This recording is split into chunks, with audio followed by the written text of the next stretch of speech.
हमारे साथ मौजूद हैं हादी अली चट्ठा साहब, वकील हैं,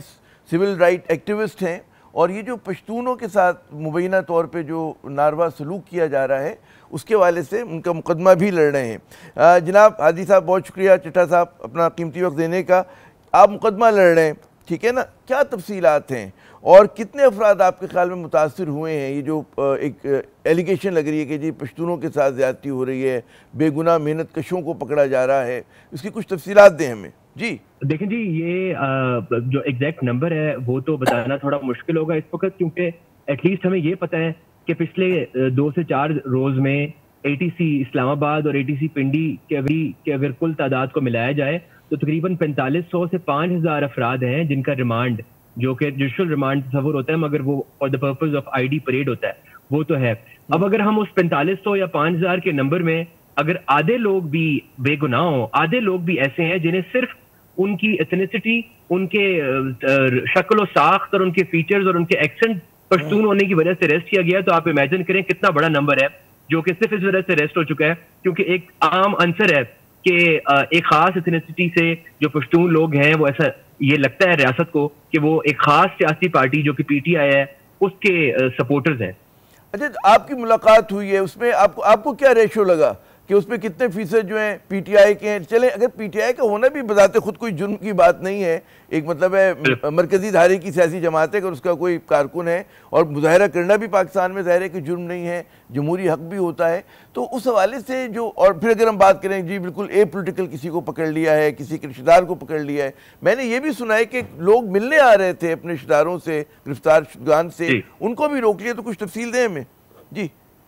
जी, मैं आपको थोड़ा सा इसमें पस मंजर दे दूं कि ये हफ्ते की रोज हम मतीउल्लाह जान साहब को अडियाला से जब लेके वापस आए तो हफ्ते की रात को ही ईमान को जो है वो कॉल्स आना शुरू होगी, क्योंकि अंजुमन रेडी जो एसोसिएशन है, रेडी एसोसिएशन के जो चेयरमैन है, उनकी तरफ से कॉल्स थी और ये था कि हमारे बेगुनाह रेडी बान जो है G10 G11 मरकज से उनको उठा के थानों में ले आया गया है और उनको ना रिलीज कर रहे हैं ना उनकी गिरफ्तारी डाल रहे हैं। तो हमने रात को ही 10 बजे से लेके 1 बजे तक हम कॉल्स करते रहे। थाना रमना में वहाँ ड्यूटी ऑफिसर मौजूद नहीं थे, थाना रमना के SHO गायब थे टीपू सुल्तान, और थाना रमना में वो उनको हफ्ते बेजा में रखा हुआ था। सुबह उठ के इतवार वाले दिन हम चले गए थाना रमना, तो हमने देखा कि थाना रमना के सहन में 10 से 15 अफराद जो है वो जमीन पे बैठे हुए हैं, और हमने उनसे पूछा कि इसमें 2 हमारे क्लाइंट्स हैं जो रेडी लगाते हैं, फल फ्रूट बेचते हैं, बर्गर बेचते हैं, जूस बेचते हैं, तो आपने इनको क्यों बिठाया हुआ है? और अगर बिठाया हुआ है तो रजिस्टर नंबर 2 में कि आप इनकी गिरफ्तारी डाली है, गिरफ्तारी डाल दी है तो आप इन्हें अदालत से पेश करें विद इन 24 आवर्स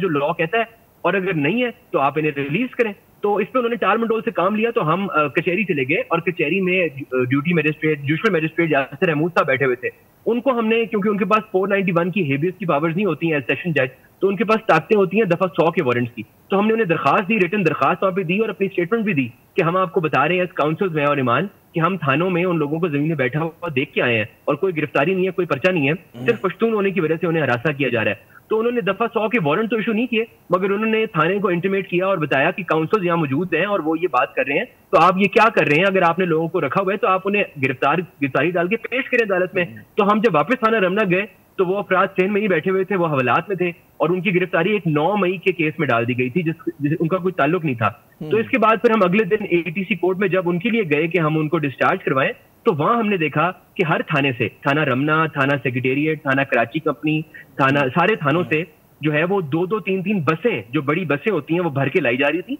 और उनके अंदर जो लोग थे वो सब पश्तून थे, कोई एक भी पंजाबी या कोई ऐसा और एथनिसिटी का आदमी नहीं था, सब पश्तून थे, सब हैंडकफ्स में थे। और उन लोगों में से मेजॉरिटी लोगों ने हमें बताया कि जी हमारा कोई ताल्लुक नहीं है पीटीआई से, हमारा कोई एहतजाज ताल्लुक नहीं है, हम अपना रोजी रोटी करते हैं। कोई मैकेनिक मोटरसाइकिल बनाता हुआ पकड़ा गया, कोई अपनी दुकान में बेचता हुआ पकड़ा गया, उन सब को उठा के ले आए। तो हमारे क्लाइंट्स को तो ऑनरेबल एटीसी कोर्ट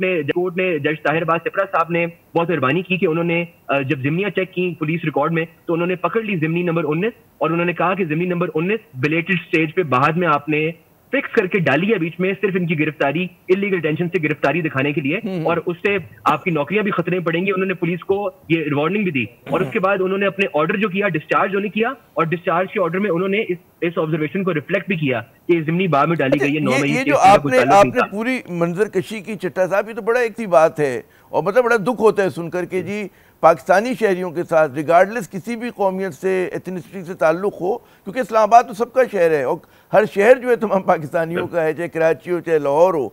तो ये इस्लामाबाद की तारीख में मुझे याद नहीं पड़ता है कि इस तरह का वाक़या कभी पहले हुआ हो। फिर एक और हम सुन रहे हैं कि अब वल्लाह आलम, इसमें आप बताइएगा, क्योंकि मुझे तो ज़राए ने बड़ा उस तरह बताया कि पुलिस चेक करती है, किसी का मोबाइल उन्होंने देखा और उसमें उन्होंने देखा कि जी PTI का झंडा है, तस्वीर है कोई, और उसकी बिना पर भी लोगों को पकड़ लेते हैं। इस हद तक चले गए? बिल्कुल ऐसा हुआ। मैं आपको पिछली बात मुकम्मल कर दूं कि उसके बाद जिस दौरान हम ये आर्ग्यूमेंट कर रहे थे, हमें खबर मिली कि अदालत के बाहर जो लोग पेशियों पे अपने बेटे, भाई और रिश्तेदारों के आए हुए थे, वो उनको देखने आए थे और पता करने आए थे कि क्यों गिरफ्तार किया गया है। हाँ। तो उनको अदालत के बाहर से ही अरेस्ट करना शुरू कर दिया गया, अदालत के हाथे से बाहर से। तो ईमान बाहर गई और ईमान ने जाके पुलिस वालों से बात की, तो पुलिस वालों ने बहुत बदतमीजी भी की SHO टीपू सुल्तान ने, और वो डंडे लेके बैठे हुए थे और उन्होंने उन्हें जमीन पे लाइनों में बिठा दिया। वो ऐसा लगता है कि किसी कंसंट्रेशन कैंप का मंजर है, और इसलिए वो रो भी पड़ी वहां पे, उन्हें बहुत तकलीफ हुई। उन्होंने बहुत उनसे बहस मुबाहिसा किया, जिसपे हम सब वकला बाहर आ गए और हमने कहा कि आप हम सबको अरेस्ट कर लें अगर आपने ये रवैया इख्तियार करना है। तो उनमें से 2 अफराद को भी हमने बचा लिया और बाकी जो 2 डिस्चार्ज हो गए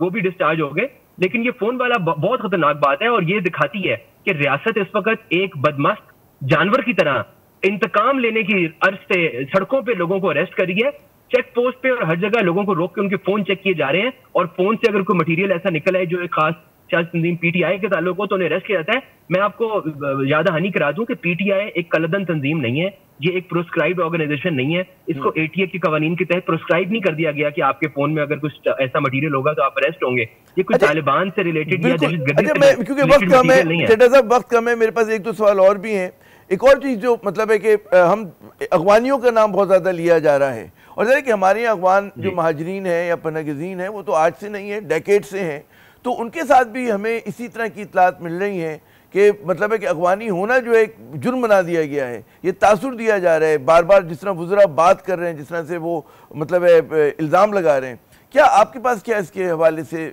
मालूमात हैं या कोई चीज़ें, इंफॉर्मेशन है? जी देखें, इस मुल्क में बहुत सारे मुल्कों के और लोग भी हैं और अफगानी भी मौजूद है यकीनन, बट बहुत सारे अफगानी ऐसे हैं जिनके पास डॉक्यूमेंटेशन है। बहुत सारे अफगानी ऐसे हैं जो यहाँ पे जिन्होंने जन्म यहाँ लिया और आंख यहाँ खोली और वो पीसफुल शहरियों की तरह अपना कारोबार रोजी रोटी करते हैं, कानून को मानते हैं, रियासत पाकिस्तान को तस्लीम करते हैं और उसके कवानीन के तहत जिंदगी गुजारते हैं। बहुत सारे अफगानियों के पास जो है वो उनकी है डॉक्यूमेंट्स मौजूद हैं जो उन्हें अलाउ करते हैं कि वो यहाँ पीसफुली रह सकें।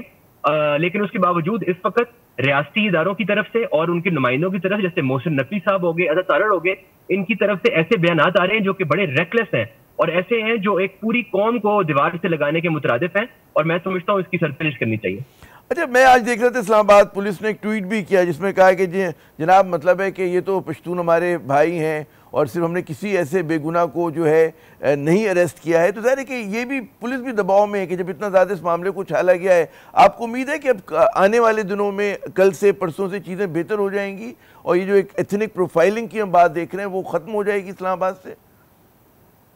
हम उम्मीद करते हैं कि ये जो गलत पॉलिसी जिसने भी मुरतब की, जिसका भी गलत फैसला था, जिसका ये ब्लेंडर था, वो होश के नाखुन लेंगे और इस मुल्क को उस नहज पर नहीं लेके जाएंगे और इस किस्म का रवैया नहीं अपनाएंगे। आज हमने ऑफिशियली बार काउंसिल के साथ और ईमान ने और हमने सब वकला ने जाकर IG ऑफिस में अपनी एप्लीकेशन भी जमा कराई उन ऑफिसर्स के खिलाफ जिन्होंने ये अरेस्ट किए थे ADC के बाहर से, और IG साहब ने हमारे से मुलाकात भी की और उन्होंने हमें यकीन दहानी कराई है कि वो इस पे एक्शन लेंगे। और वो खुद भी ये आंसर दे रहे थे, हमें इंप्रेशन दे रहे थे कि वो बहुत परेशान है इस बात पे कि ये जो चीजें हम रिपोर्ट कर रहे हैं और जो वीडियोस में आई हैं और जो एप्लीकेशन है, तो उम्मीद है कि IG साहब इसको दुरुस्त फरमाएंगे और उन सब बेगुनाह लोगों को रिलीज करवाएंगे और उनके जो रिमांड लिए जा रहे हैं उनको रोकेंगे और ये क्रैकडाउन रोकेंगे। कल रात को गुस्ता शब भी गोलरा मोड़ पे ऑपरेशन किया गया है CTT की तरफ से, और दुकान शटर खोल के जो बैठे हुए थे हमारे पश्तून भाई, को कपड़ा बेच रहा था, कोई ड्राई फ्रूट बेच रहा था, उन्हें अरेस्ट किया गया कल रात को। दुरुस्त, बहुत बहुत शुक्रिया चड्ढा साहब, आपने अपना कीमती वक्त दिया। नाज़रीन की बड़ी मनफियत है, इस्लामाबाद जो है पाकिस्तान का दारुल हुकूमत है, सबका शहर है, वो तमाम पाकिस्तानियों का शहर है और पाकिस्तान का आइन आपको इजाज़त देता है कि जनाब आप जमहूरी अंदाज में जो है मुजाहरा कर सकते हैं, जुलूस निकालना कोई गुनाह नहीं है, कोई जुर्म नहीं है इस मुल्क में, लेकिन उसको जुर्म बना दिया गया है। यहाँ पे वक्फा लेते हैं, वक्फे के बाद जब दोबारा हाजिर होंगे कुछ हम हुकूमत का मौक़िफ़ जानेंगे, हमारे साथ रहिएगा।